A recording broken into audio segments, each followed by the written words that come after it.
നമസ്കാരം.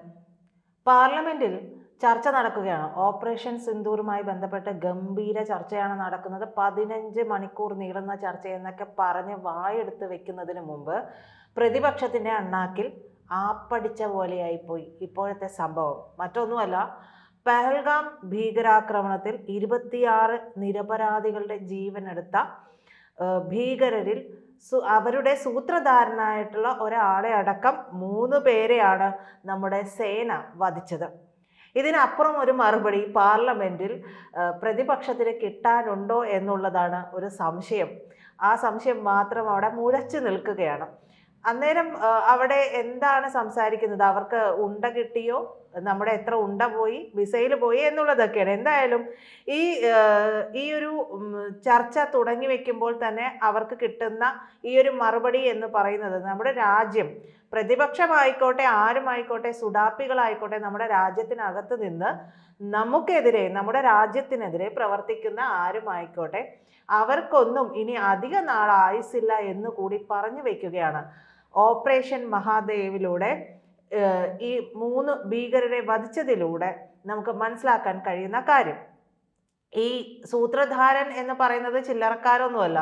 കാണുമ്പോൾ ചളുക്ക് പുളുക്ക് എന്നൊക്കെ പറഞ്ഞിരിക്കുമെങ്കിലും ഒരുമാതിരി ഓഞ്ഞ അവസ്ഥയിലിരിക്കുന്നവരാണെങ്കിൽ പോലും, പക്ഷെ സൂത്രധാരൻ എന്ന് പറയുമ്പോൾ അവരുടെ അടിമുടി, അവരുടെ തല മുതൽ പാദം വരെ എന്ന് പറയുന്നത് ഭീകരത കൊണ്ട് പൊതിഞ്ഞിരിക്കുന്ന ആളുകളാണ്. അവർ ചിന്തിക്കുന്നതും ഭക്ഷിക്കുന്നതും ശ്വസിക്കുന്നതും എല്ലാം ഭീകരത മാത്രമാണ്. അതുകൊണ്ടാണല്ലോ 26 നിരപരാധികളെയാണ് നമ്മുടെ സേനയ്ക്ക് നേരെയാണ് സാധാരണ അവർ അറ്റാക്ക് ചെയ്യുന്നത്. ഇത് അതുപോലും ആയിരുന്നില്ല.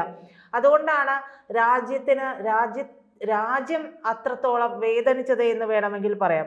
കഴിഞ്ഞ ഏപ്രിൽ 22-നാണ് പഹൽഗാം ഭീകരാക്രമണം നടക്കുന്നത്. ഈ ഭീകരാക്രമണത്തിൽ മുഖ്യ പങ്ക് വഹിച്ചിട്ടുള്ള, അതിൻ്റെ സൂത്രധാരനായിട്ടുള്ള ലഷ്കർ-ഇ-തൊയ്ബയുടെ ഭീകരനായിട്ടുള്ള സുലൈമാൻ ഷാ ആണ് ഇതിൻ്റെ സൂത്രധാരൻ എന്നുള്ളത് നമ്മുടെ സേനയും നമ്മുടെ രാജ്യവും തിരിച്ചറിഞ്ഞിരുന്നു. പിന്നെ അതപ്പം തന്നെ വന്ന് നമുക്ക് പബ്ലിഷ് ചെയ്തിട്ട് ഇതാ ഇവനാണ് ആള്, ഇവനെയാണ് നമുക്ക് ഇല്ലാതെ ആക്കേണ്ടത്, ഇവനാണ് ഇതിൻ്റെ സൂത്രധാരൻ എന്ന് പറഞ്ഞ് പബ്ലിഷ് ചെയ്യാൻ പറ്റില്ലല്ലോ. അതുകൊണ്ട് സ്വാഭാവികമായി അതേക്കുറിച്ചുള്ള കൂടുതൽ വിവരങ്ങളൊന്നും രാജ്യം പുറത്തുവിട്ടില്ല. അത് രാജ്യം പുറത്തുവിടാത്തത് കമ്മിറ്റ്മെന്റ് ഇല്ലാത്തത് കൊണ്ടല്ല, അത് മനസ്സിലാക്കുക. അത് കമ്മിറ്റ്മെന്റ് ഇല്ലാത്തത് കൊണ്ടല്ല. ചില സുപ്രധാന വിവരങ്ങൾ, എല്ലാ കാര്യങ്ങളും നമുക്ക് എപ്പോഴും പറഞ്ഞുകൊണ്ട് നടക്കാൻ പറ്റില്ല. അത് രാജ്യസുരക്ഷയെ ബാധിക്കുന്ന കാര്യമാണ്. നമ്മൾ അത്തരത്തിൽ ഇവർ പറയുമ്പോൾ, പ്രതിപക്ഷമൊക്കെ പറയുമ്പോൾ ഇത് ഇന്ന ആൾക്കാരാണ് എന്ന് പറഞ്ഞിരുന്നെങ്കിലോ, ഇവർ അവരുടെ വാലും ചുരുട്ടി അവരുടെ നാട്ടിൽ പോവും. അടുത്ത പദ്ധതിയുമായിട്ട് വേറൊരു രീതിയിൽ തന്നെ, വേറൊരു ഭാഷ, എന്താ പറയുക, വേഷഭൂഷാദിയിൽ തന്നെ ഇവർ വരും, അടുത്ത പ്രശ്നമുണ്ടാക്കാൻ ശ്രമിക്കും. അപ്പോൾ അത്തരത്തിലുള്ള കാര്യങ്ങൾ ഉള്ളത് കൊണ്ടാണ് ഇവരുടെ കൂടുതൽ ഡീറ്റെയിൽസ് ഒക്കെ പ്രതിപക്ഷം ഇത്രയ്ക്കൊക്കെ കിടന്ന് ചെലച്ചിട്ടും പുറത്തു വിടാതിരുന്നത് കേന്ദ്ര ഭരണ നേതൃത്വം എന്നാണ് നമ്മൾ മനസ്സിലാക്കേണ്ടത്. ഇനി ഈ സൂത്രധാരനിലേക്ക് വരാം. ഈ സുലൈമാൻ ഷാ എന്ന് പറയുന്ന ആള് മാത്രമല്ല, കൂടെ ഇയാൾക്കൊപ്പം ഉണ്ടായിരുന്ന യാസിർ, അബു ഹംസ എന്നിവരൊക്കെ ഈ പറയുന്ന ഓപ്പറേഷൻ മഹാദേവിൽ കൊല്ലപ്പെട്ടിട്ടുണ്ട്. ഈ സുലൈമാൻ ഷാ തന്നെയാണ്, എന്താ പറയുക, അയാളുടെ പേര് തന്നെയാണ് ഹാഷിം മൂസ എന്നുള്ളത്. ചിലർ ഹാഷിം മൂസ എന്ന് ഇന്നത്തെ പത്രത്തിൽ വരുന്നുണ്ട്. ഇത് രണ്ടും ഒരാൾ തന്നെയാണ്. ഹാഷിം മൂസ അലിയാസ് സുലൈമാൻ ഷാ, അത്രയേ ഉള്ളൂ. അതാണ് സംഭവം. അപ്പോൾ മാറിപ്പോയി എന്ന് വിചാരിക്കേണ്ട, ഇത് തന്നെയാണ് ആള്, ഇവൻ തന്നെയാണ് ആ ക്രൂരൻ. അപ്പോൾ ഈ പറയുന്ന ഈ സുലൈമാൻ ഷാ എന്ന് പറയുന്നത് ചില്ലറക്കാരനല്ല. സുലൈമാൻ ഷാ എന്ന് പറയുന്നത് 20 ലക്ഷം രൂപ തലയ്ക്ക് വിലയിട്ടിട്ടുള്ള ഭീകരനാണ്. മനസ്സിലായല്ലോ? 20 ലക്ഷം രൂപയാണ് ഓൻ്റെ തലയ്ക്ക് വിലയിട്ടിട്ടുള്ളത് എന്നുള്ളതാണ്. അപ്പോൾ ഈ പറയുന്ന സുലൈമാൻ ഷാ മുൻ പാക് സൈനികൻ കൂടിയാണ് എന്ന് മനസ്സിലാക്കുക. അപ്പോൾ അയാൾ ഒരു മിലിറ്റൻ്റ് ആയിരുന്നു. അയാൾക്ക് അതുമായി ബന്ധപ്പെട്ടുള്ള കേപ്പബിലിറ്റീസ് ഒക്കെ ഉള്ള ഒരാളാണ്. ഇത് മാത്രമല്ല, ഇയാളെ കുറിച്ചുള്ള വിവരം കിട്ടിയതിനെ തുടർന്ന് കഴിഞ്ഞ 2 ആഴ്ചയായിട്ട് ഈ ഭീകരനെ നിരീക്ഷിച്ചുകൊണ്ടിരിക്കുകയാണ് നമ്മുടെ സൈന്യം. 2 ആഴ്ചയായിട്ട് ഭീകരരെ നിരീക്ഷിച്ചുകൊണ്ടിരിക്കുന്നു. അപ്പോൾ ഹാഷിം മൂസ എന്നറിയപ്പെടുന്ന ഇയാളെ പഹൽഗാമിലെ ബൈസരൻ വാലിയിൽ നടന്ന ഭീകരാക്രമണത്തിന് ശേഷം ഇയാളെ പറ്റി വിവരം നൽകുന്നവർക്കാണ് 20 ലക്ഷം രൂപ പാരിതോഷികം പ്രഖ്യാപിച്ചിരുന്നത്. ജമ്മു കാശ്മീരിലെ ലിദ്വാസിൽ ഓപ്പറേഷൻ മഹാദേവിന് തുടക്കം കുറിച്ചതായിട്ട് കരസേനയുടെ ചിനാർ കോപ്സ് എക്സ് അക്കൗണ്ടിലൂടെ അറിയിച്ചതിന് പിന്നാലെ തന്നെയായിരുന്നു ഈ ഭീകരരെ വധിച്ച വിവരം കൂടി പുറത്തുവിട്ടിട്ടുള്ളത്. അപ്പം ഈ സുലൈമാൻ ഷായെ വധിച്ചത് 2 ആഴ്ച നീണ്ട നിരീക്ഷണത്തിനൊടുവിലാണ് എന്ന് പറഞ്ഞല്ലോ. ഈ 2 ആഴ്ചത്തെ നിരീക്ഷണത്തിനൊടുവിൽ ഇയാളെ വധിക്കുമ്പോഴും നമുക്ക് കിട്ടുന്നത് നമ്മുടെ ചതിയൻ ചൈന എന്ന് പറയുന്ന ചൈനയ്ക്ക് വീണ്ടും ആ പേര് ചേരുന്ന രീതിയിലുള്ള കാര്യങ്ങൾ തന്നെയാണ്. കാരണം ഇവർ ഉപയോഗിച്ചിരിക്കുന്ന എക്യുപ്മെൻറ്റ്സ് എല്ലാം തന്നെ ചൈനീസ് ഉപകരണങ്ങളാണ്, ചൈനീസ് എക്യുപ്മെൻറ്റ്സ് ആണ്. സാറ്റലൈറ്റ് ഫോൺ ഉൾപ്പെടെ ഉണ്ടായിരുന്നവ ചൈനയുടേതാണ് എന്നുള്ളതാണ് നമുക്ക് മനസ്സിലാക്കാൻ കഴിയുന്നത്. അപ്പോൾ പുറമേക്ക് ഒരു പക്ഷേ ചൈന ഒരു അടക്കമൊക്കെ ഭാവിക്കുമ്പോഴും ഉള്ളിൻ്റെ ഉള്ളിൽ നമ്മളെ തകർക്കാനുള്ള ചില ചിന്തകൾ ചൈനയ്ക്ക് പോകുന്നുണ്ട് എന്ന് നമ്മൾ മനസ്സിലാക്കണം. ചൈന ഇത്തരത്തിൽ ഭീകരവാദികളെ വളർത്താനായിട്ട് പാകിസ്ഥാനുമായിട്ടുള്ള ടൈപ്പ് ഒന്നും അവസാനിപ്പിച്ചിട്ടില്ല. നമ്മൾ പലതരത്തിലായിട്ട് ചൈനയിൽ പോവുകയും സംസാരങ്ങളൊക്കെ നടക്കുകയും ചെയ്യുന്ന ഒരു സാഹചര്യത്തിൽ കൂടിയാണ് വീണ്ടും ഭീകരർ വധിക്കുകയും അവരുടെ കയ്യിൽ ചൈനീസ് സാറ്റലൈറ്റ് ഫോൺ ഉൾപ്പെടെയുള്ള ഫോണും മറ്റ് ആയുധങ്ങളുമൊക്കെയും ഉണ്ട് എന്നുള്ള വിവരമൊക്കെ പുറത്തു വരുന്നത്. പാകിസ്ഥാൻ സൈന്യത്തിൻ്റെ എലൈറ്റ് യൂണിറ്റ് ആയിട്ടുള്ള സ്പെഷ്യൽ സർവീസ് ഗ്രൂപ്പിൻ്റെ, അതായത് SSGയുടെ മുൻ കമാൻഡോയാണ് സുലൈമാൻ ഷാ. അങ്ങനെയാണ് അയാൾ പട്ടാളത്തിൽ സേവനം അനുഷ്ഠിച്ചിരുന്നത് എന്നാണ് പറയുന്നത്.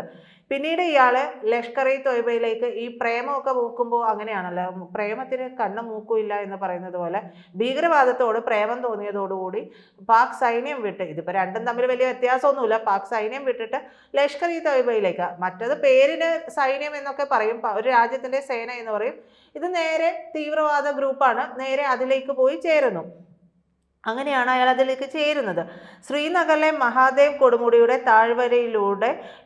താഴ്വരയിലുള്ള ഇടതൂർന്ന വനങ്ങളിലൊക്കെ ഒളിച്ചിരിക്കുകയായിരുന്നു ഈ ഭീകരർ എന്നാണ് പറയുന്നത്. നേരിട്ടും ഇലക്ട്രോണിക് സംവിധാനങ്ങളിലൂടെയും സുരക്ഷാ സേന ഇവരെ നിരീക്ഷിക്കുന്നുണ്ടായിരുന്നു. ഇവർ നടത്തുന്ന ആശയവിനിമയങ്ങളെക്കുറിച്ച് ഈ മാസത്തിൻ്റെ തുടക്കത്തിൽ തന്നെ സൈന്യത്തിന് സൂചനയും ലഭിച്ചിരുന്നു. ചൈനയുടെ അൾട്രാ റേഡിയോ സംവിധാനം വഴിയാണ് ഭീകരർ തമ്മിൽ ആശയവിനിമയമൊക്കെ നടത്തിയിരുന്നത്.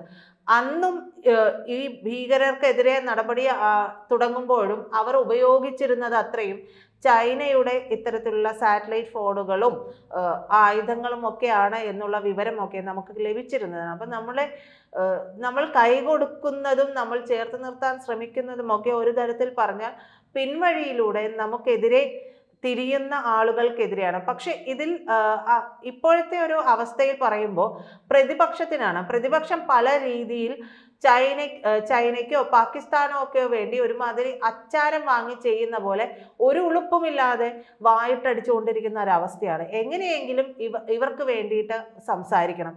നമ്മുടെ രാജ്യത്തിനുണ്ടായ നഷ്ടം എന്ന് പറയുന്നത് ഏതൊരു യുദ്ധം ഉണ്ടാകുമ്പോഴും, നമ്മൾ 4 ഡേ വാർ മാത്രമാണ് നടത്തിയത്. ഈ 4 ഡേ വാർ നടത്തുമ്പോൾ പോലും അത് സ്വാഭാവികമായിട്ട് തന്നെ ഒരു യുദ്ധം നടത്തുമ്പോൾ ഒരു ബ്രഹ്മോസ് തൊടുത്തുവിടുമ്പോൾ ആ ബ്രഹ്മോസ് തൊടുത്തുവിടുന്നതിന് ഉള്ള ഒരു ചെലവുണ്ട്. അത്തരത്തിൽ ബ്രഹ്മോസ് ഉൾപ്പെടെയുള്ള കാര്യങ്ങളെല്ലാം ഉപയോഗിച്ച് നമ്മളൊരു യുദ്ധം നടത്തുമ്പോൾ സ്വാഭാവികമായും നമുക്ക് നഷ്ടമുണ്ടാവും.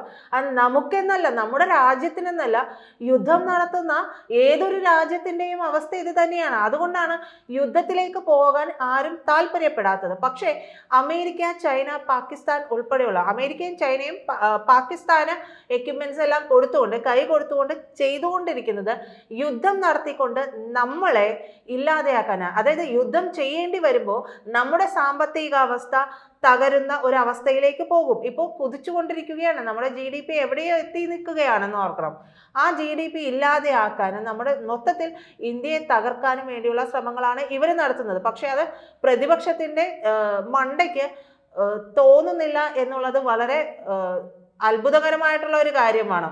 അങ്ങനെ കണ്ണടച്ചില്ല, എന്താ പറയുക, അങ്ങനെ തീർത്തും മനസ്സിലാവാണ്ടല്ല, അത് കണ്ണടച്ച് ഉറക്കം നടിക്കുന്നത് പോലെ തന്നെയാണ് എന്ന് വേണം മനസ്സിലാക്കാനായിട്ട്. ഈ പറയുന്ന ഭീകരർ എന്ന് പറയുന്നത്, ഭീകരരുടെ കയ്യിൽ നിന്ന് കണ്ടെടുത്തിട്ടുള്ളത് കാർബൈൻ, AK-47 റൈഫിളുകൾ, 17 റൈഫിൾ ഗ്രനേഡുകൾ, മറ്റ് ആയുധങ്ങൾ, വെടിക്കോപ്പുകൾ എന്നിവയൊക്കെയും കണ്ടെടുത്തിട്ടുണ്ട്. ജമ്മു കാശ്മീരിൽ വലിയൊരു ഭീകരാക്രമണത്തിന്, അടുത്തൊരു ഭീകരാക്രമണത്തിന് തയ്യാറെടുക്കുകയായിരുന്നു, അതായത് ആസൂത്രണം ചെയ്യുകയായിരുന്നു ഈ ഭീകരർ എന്നാണ് നമ്മൾ ഇതിൽ നിന്നും മനസ്സിലാക്കുന്നത്. അവർ സുരക്ഷാ സേന സംശയിക്കുന്നതും അത് തന്നെയാണ്. അപ്പോൾ ഓപ്പറേഷൻ മഹാദേവിലൂടെ ലക്ഷ്യമിട്ട ഭീകര ഒളിത്താവളത്തിന്റെ ചിത്രം ചില വാർത്താ മാധ്യമങ്ങൾക്കൊക്കെ ലഭിക്കുകയും ഒക്കെ ചെയ്തിട്ടുണ്ട്. സുലൈമാനെ കൊലപ്പെടുത്തിയത് സുരക്ഷാ സേനയ്ക്ക് ഈ സമയത്ത് ഒരു വലിയ നേട്ടം കൂടിയാണ് എന്നുള്ളത് നമുക്ക് പറയാതിരിക്കാൻ വയ്യ. ISI ബന്ധമുള്ള സുലൈമാൻ 2023 സെപ്റ്റംബറിലാണ് ഇന്ത്യയിലേക്ക് നുഴഞ്ഞു കയറുന്നത്. തെക്കൻ കാശ്മീർ കേന്ദ്രീകരിച്ചിട്ടാണ് ഇയാൾ പ്രവർത്തനം നടത്തിക്കൊണ്ടിരുന്നത്. ഈ 2024 ഒക്ടോബറിൽ ടണൽ നിർമ്മാണത്തിൽ ഏർപ്പെട്ടിരുന്ന തൊഴിലാളികൾക്ക് നേരെ ആക്രമണം നടത്തിയ സംഘത്തിന്റെ തലവൻ എന്ന് പറയുന്നത് ഈ സുലൈമാൻ ഷായായിരുന്നു. ആ ആക്രമണത്തിൽ 7 പേരാണ് കൊല്ലപ്പെട്ടത്. ബാരാമുള്ളയിൽ നടന്ന ആക്രമണത്തിലും ഈ സുലൈമാൻ ഷാ പങ്കെടുത്തിട്ടുണ്ടായിരുന്നു. അതിൽ 4 സുരക്ഷാ ഉദ്യോഗസ്ഥർ കൊല്ലപ്പെട്ടു. കുറഞ്ഞത് 6 ഭീകരാക്രമണം എങ്കിലും ഇയാൾ ഏർപ്പെട്ടിരുന്നു. 6 ഭീകരാക്രമണം എങ്കിലും അയാൾ നേരിട്ട് നടത്തിയിരുന്നു എന്നുള്ള വിവരങ്ങളാണ് വരുന്നത്. എന്തായാലും നമ്മുടെ പ്രതിപക്ഷത്തിന്റെ വായിൽ മണ്ണിടാനായിട്ട് കഴിഞ്ഞിട്ടുണ്ട് എന്ന് വേണമെങ്കിൽ പറയാം. കാരണം കൃത്യം അതേ ദിവസം തന്നെയാണ് അവർക്കുള്ള മറുപടി എന്നോണം നമ്മുടെ സുരക്ഷാ സേന നമ്മുടെ ഭരണകൂടത്തോട് ചേർന്ന് നിന്നുകൊണ്ട് എന്ന് പറയാം, അല്ലെങ്കിൽ ഭരണകൂടം അവരോട് ചേർന്നുകൊണ്ട് നടപ്പാക്കിയിട്ടുള്ള ഓപ്പറേഷൻ മഹാദേവിലൂടെ ഈ ഒരു മറുപടി പ്രതിപക്ഷത്തിന് കൊടുത്തത്. ഇത് പ്രതിപക്ഷത്തിന് മാത്രമല്ല, ചൈനയ്ക്ക് കൂടിയുള്ള ഒരു മറുപടിയാണ്, പാകിസ്ഥാനുള്ള മറുപടിയാണ്, അമേരിക്കയ്ക്കുള്ള മറുപടിയാണ്. കാരണം ഇനിയും നമ്മൾ പറഞ്ഞിട്ടുണ്ട് ഓപ്പറേഷൻ സിന്ദൂർ നമ്മൾ നിർത്തിയിട്ടില്ല, അത് തുടർന്നുകൊണ്ടിരിക്കും. UN പറഞ്ഞത് ഒറ്റ കാര്യമാണ്, അതിർത്തിയിൽ തീവ്രവാദം വളർത്തിയിട്ടുണ്ടെങ്കിൽ ഞങ്ങൾ തിരിച്ചടിച്ചിരിക്കും. ഇനിയൊരു തിരിച്ചടി ഉണ്ടെങ്കിൽ ആ തിരിച്ചടി താങ്ങാൻ പാകിസ്ഥാൻ പ്രാപ്തമാണോ എന്നുള്ളത് പാകിസ്ഥാന് വേണ്ടി പിന്നിലൂടെ പ്രവർത്തനം നടത്തിക്കൊണ്ടിരിക്കുന്ന ചൈനയും അമേരിക്കയും ഉൾപ്പെടെയുള്ളവർ ആലോചിച്ച് നോക്കേണ്ടതുമാണ്. നന്ദി.